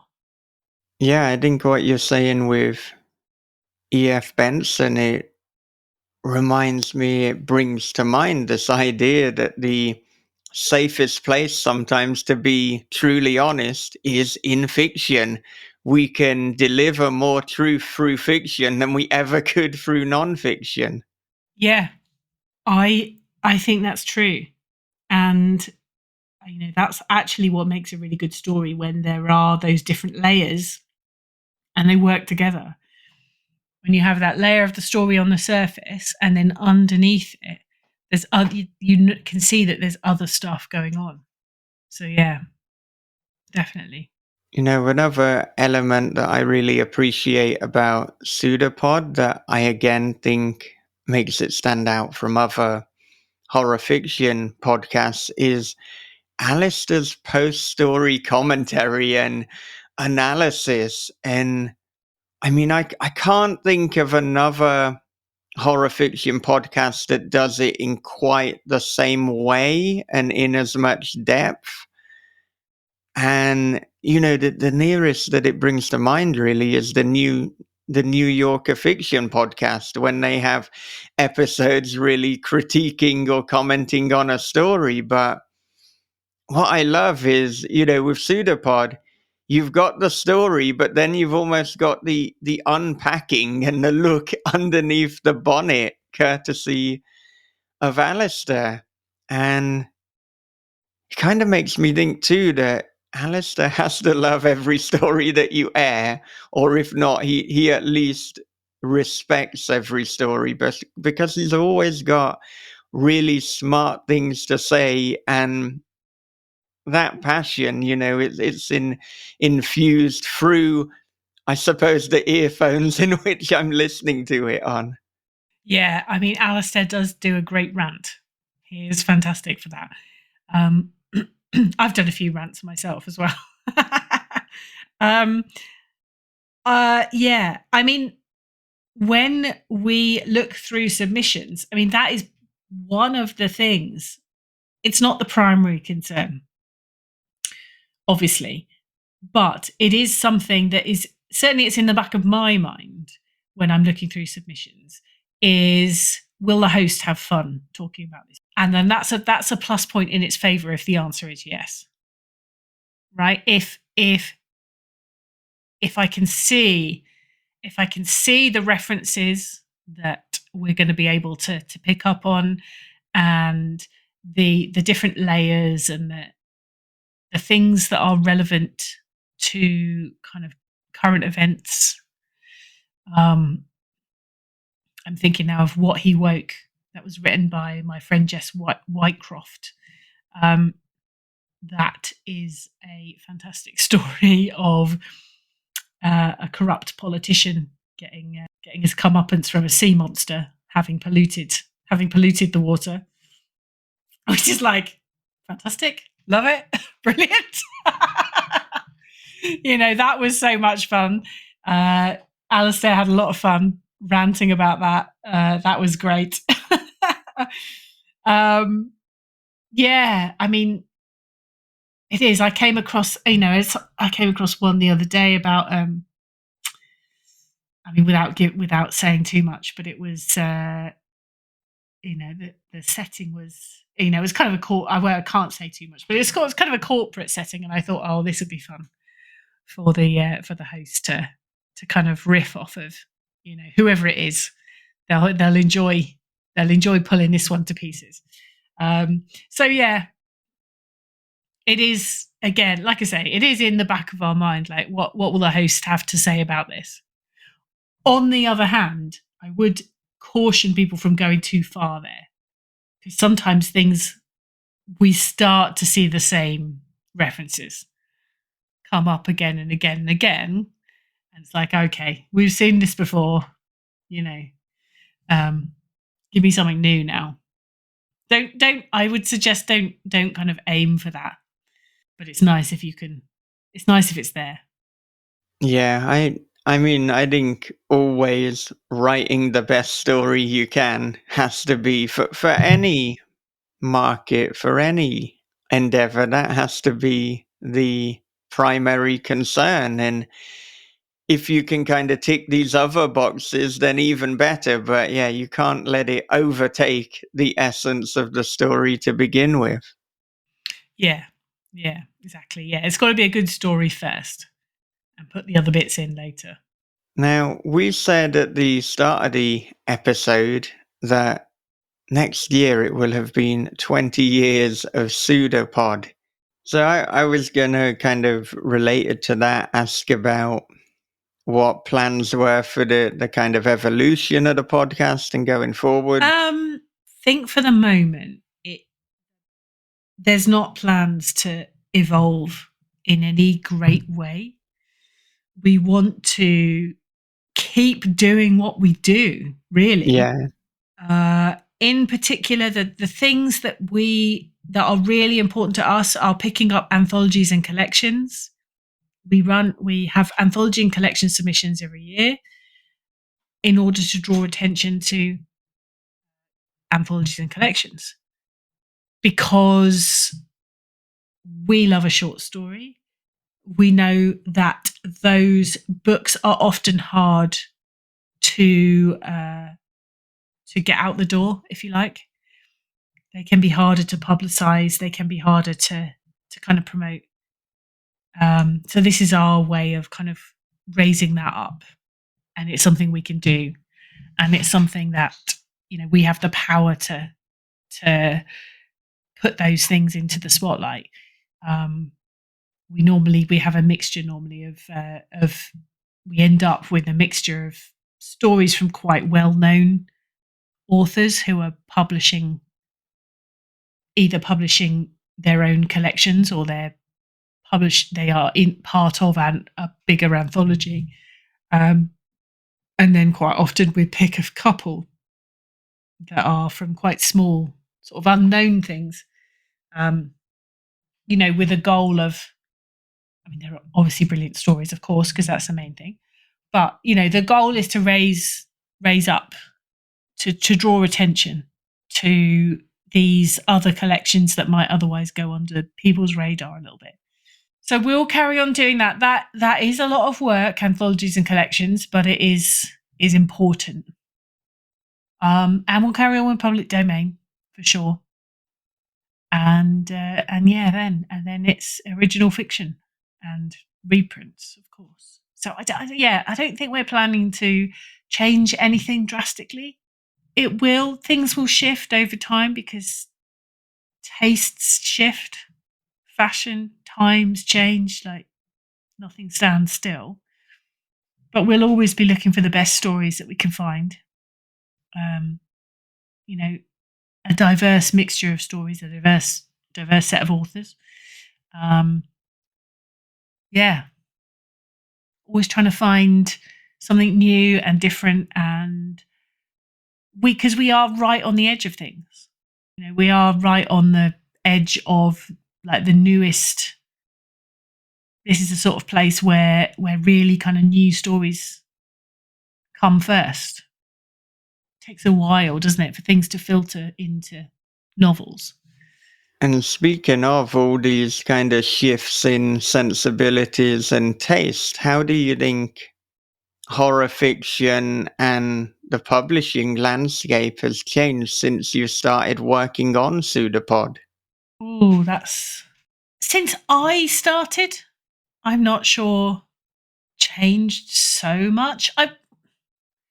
Maybe there was more of a push to explicitly raise up certain voices, and whereas now I think those voices are just coming through naturally in the course of things. So it feels like things have evened out there in a way that perhaps wasn't the case. But apart from that, it's hard. I mean, it's hard. It's hard, isn't it? Because you are where you are, and you're looking at what you're looking at, and it sort of feels like it's not that different, but possibly it is. But it's hard to see it until you'd have to sort of pick back through and go and look at things. But yeah, nothing really jumps out. Well, as we head towards the end of this conversation, and this might be a little bit much for post 1 a.m. for you because this is a big personal question, but I wonder, what advice would you give to your 18-year-old self? Oh, God. I think I would leave her alone. Because everything that happens changes you. You can't, even things that are difficult and painful and, unpleasant, they make you who you are, and you're still alive after that. And it changes you, but you learn through that. I don't think you can. I don't think this is why time travel is such a problem, isn't it? Like, it's a big existential issue. If you could go back and change things, then the future will not be the same, and the people in it will not be the same. So you just shouldn't do that. Go back. Leave yourself alone. Leave them alone. Yeah, I can see that, the classic butterfly effect. And if you're relatively happy with where you are, you don't want to mess up a piece in the machine and things go desperately wrong. Yeah. I think you've got to make peace with whether you're happy or not. You've got to find a way to make peace with where you are, haven't you? You have. I think so. Because there's a couple of other stories that I've managed to lever in most of the ones I wanted to mention. But there are a couple of others to mention I've written down. Well, I mean, that question writes itself then, doesn't it? What are these stories that you want to recommend? Yeah, like I said, I've mentioned a few. I'm gonna recap the ones I've mentioned so far. So I've got 792, The Rocking Horse Winner by D.H. Lawrence. 931, That's What He Woke by Jess Whitecroft. 940, Jinx by Carly St. George. And then I've written down a few others. I'm going to give a shout out to Christmas Present by Ramsey Campbell. That is a classic bit of cosmic horror, which everyone should listen. You should listen to. Everyone should listen to that, because Ramsey Campbell, I mean, it's like, horror royalty right there, but also is a classic. It's a real classic. With Thanksgiving coming up, not for me because I'm British, but for the American listeners, I'm going to give a shout out to The Jamquai by, I think I've pronounced that correctly. Jamquai, pretty sure that's right. By J.M. McDermott. That was episode 570. And I remember it. It was very clearly lodged in my head, as I was not working for PseudoPod then. It was one of those stories that gets in your head and go, ooh, this is good. Firstly, this is a very good story. Secondly, I can see what it's doing, and I think it's doing it in a very, very clever way. And I love that. I remember it. I was driving in my car and I was listening to this story and thinking, oh, this is really clever storytelling. So that's a favourite. And also 688, The Tunnel Ahead by Alice Glazer. That's from 1961. Because occasionally we'll get stories, because of the way the copyright has worked out, we'll get slightly more recent stories, because it depends what the estate does and doesn't do with the copyright. And that is really science fiction, probably, but it's dark and it has elements in it that just feel so relevant today, about the things people tolerate and don't. Well, the things that happen because people tolerate them, um, and understandably because people are protecting their own family units, and so they are not looking at what else is. They are looking. Perhaps they are looking. They are seeing, but they are doing what they feel they have to do for their own family. I think that's something that just, is from 1961, but it feels extremely relevant. So that's another one. I mean, I could spend all day listing stories, but I forced myself to stop after I'd done 6. There you go. But I mean, it is remarkable when you discover these stories that were written decades ago, sometimes over a century ago, but the themes are so prescient and relevant to the times that we're living in. And yeah, that's when you know that you've got a real classic, I think. Yeah, and I think, what's the saying? History doesn't repeat, but it rhymes. Um, and I think it is the same with stories, in that because stories come from the heart, and because humans, regardless of what part of history they're operating in, are still dealing with a lot of the same issues, still dealing with grief, with family, with love. Sorry, my cat is determined to join in at this point. He's going to come around here in a minute. Speaking You know, of love. well, no, I think he is glaring at me because the door is shut and he wants to get to Okay, his so food bowl. it's an anger rather than love. Yeah, but again, that's again all, the emote, because these aspects are the same. Like, you get the same things in stories, and so they can feel very relevant, um, if it's a good story, well told. Well, thank you so much for being so generous with your time and with your knowledge this evening and staying up so bloody late to chat with me in Japan. So I really do appreciate that. And, I appreciate all the work that you and the team are doing at PseudoPod, and was so happy that you won the This Is Horror Award because it's Yeah, richly deserved. So yeah, and thank you thank so you much. again. That's amazing. Yeah. Well, where can our listeners and viewers connect with you? Pseudopod is on. Main place to go is Blue Sky, where we're just pseudopod.org. You can come and find me as well at chronicleflask.catday.com. But we are across most of the major social media platforms. we've got a subreddit. There's a Facebook page. I'm staring at my cat now. He's walked across the table, which he knows he's not allowed to do. He's trying to get my attention. Yeah. So yeah, Blue Sky. Come and find us on Blue Sky. Pseudopod.org. That's the best place. Better still, sign up to our Patreon. 2 bonuses to that.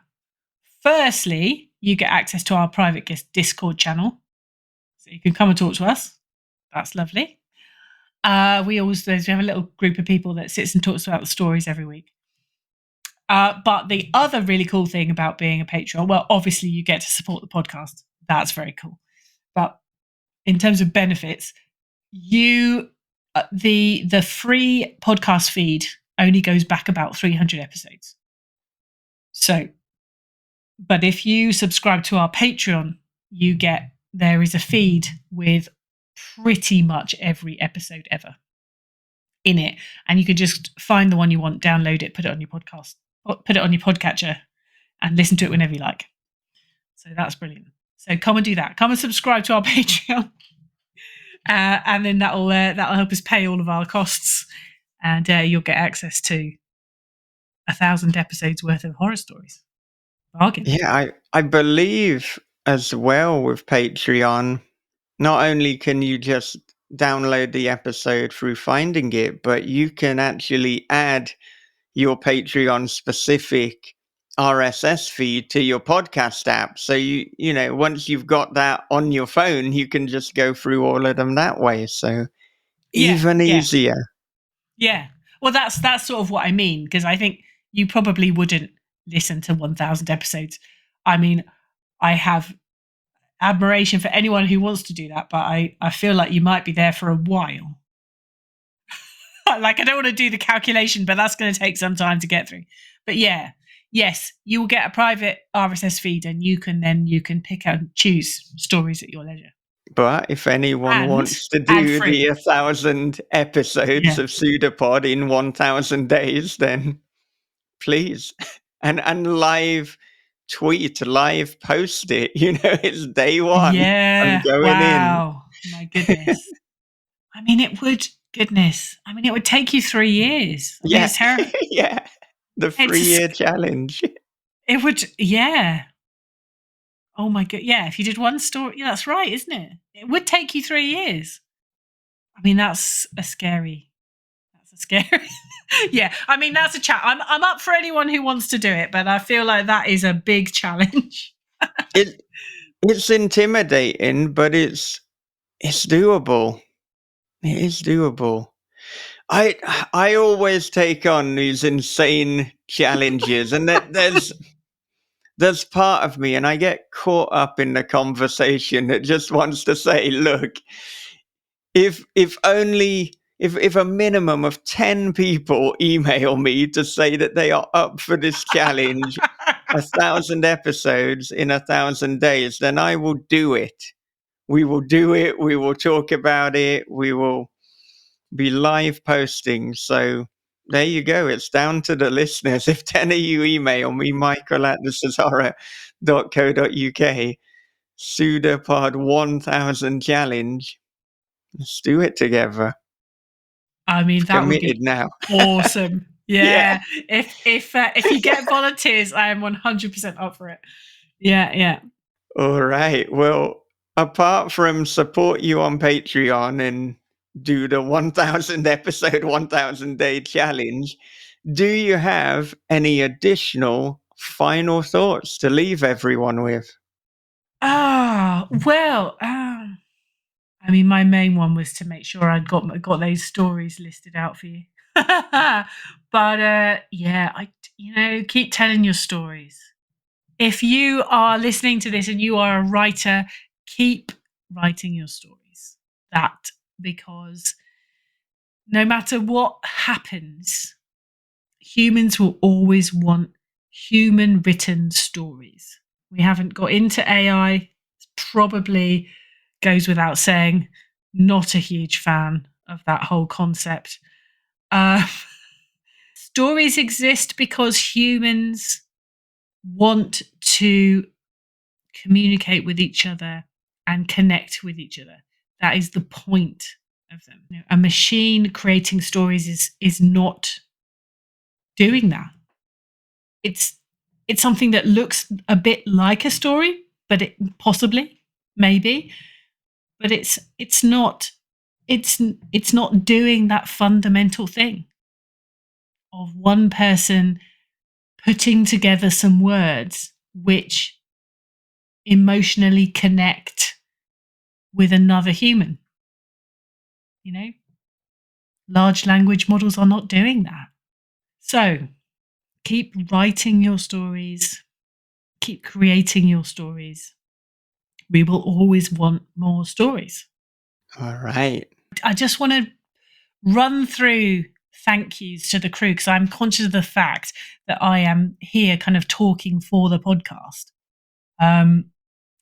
But obviously it's not my podcast. So I've mentioned lots of these names as we've gone through, but just to sort of go back over, make sure I've thanked everyone.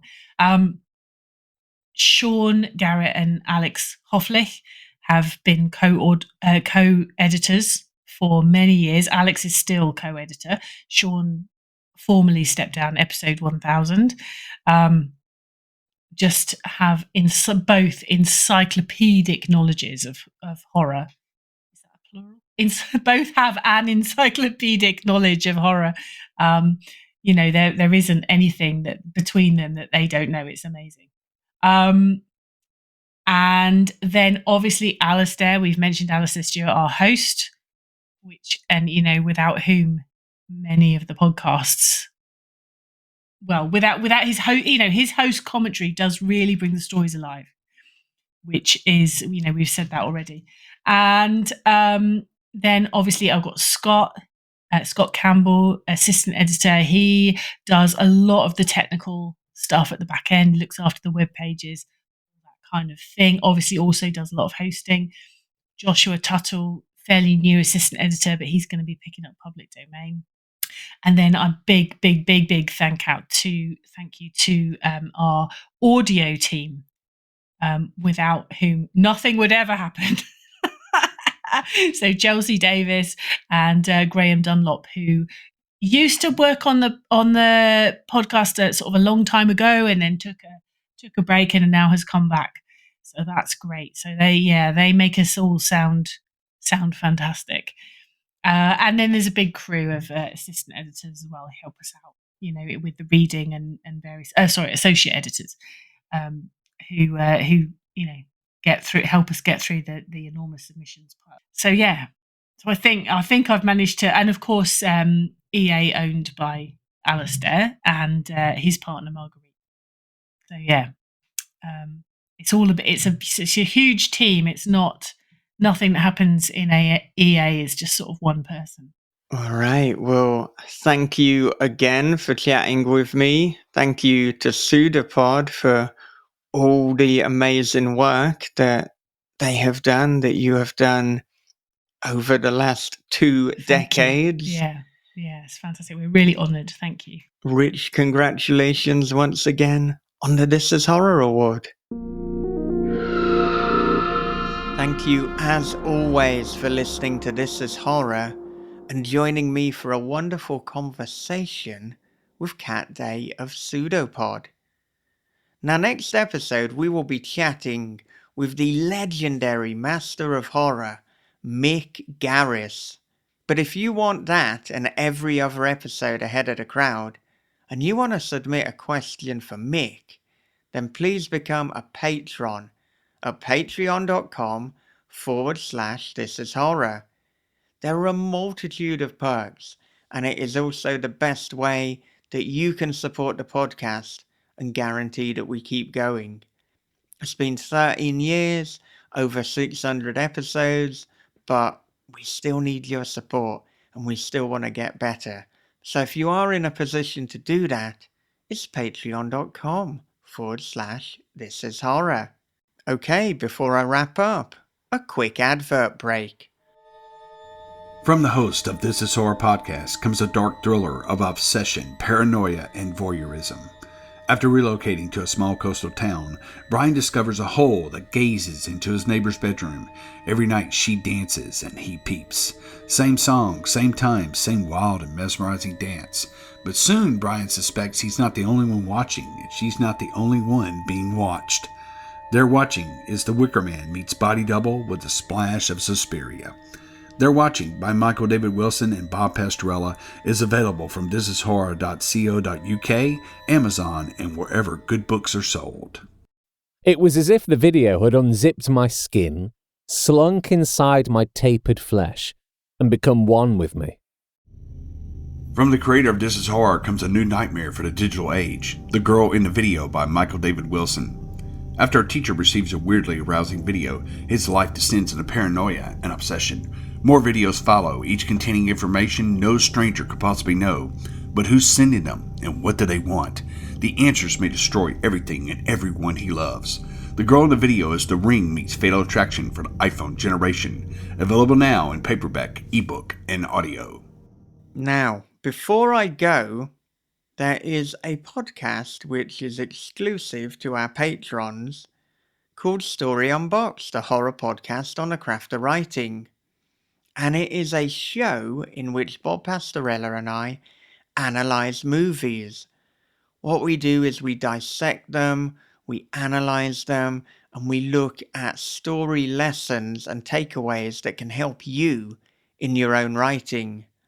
So, if there is a movie that you would particularly like us to discuss and dissect, drop me a line, michael@thisishorror.co.uk, with your suggested movie. Now, we also have some advertising slots open for March and April, so if that is something that is of interest to you, it is again michael@thisishorror.co.uk. Well, with that said, I will see you in the next episode with Mick Garris. But until then, take care of yourselves, be good to one another, read horror, keep on writing, and have a great, great day.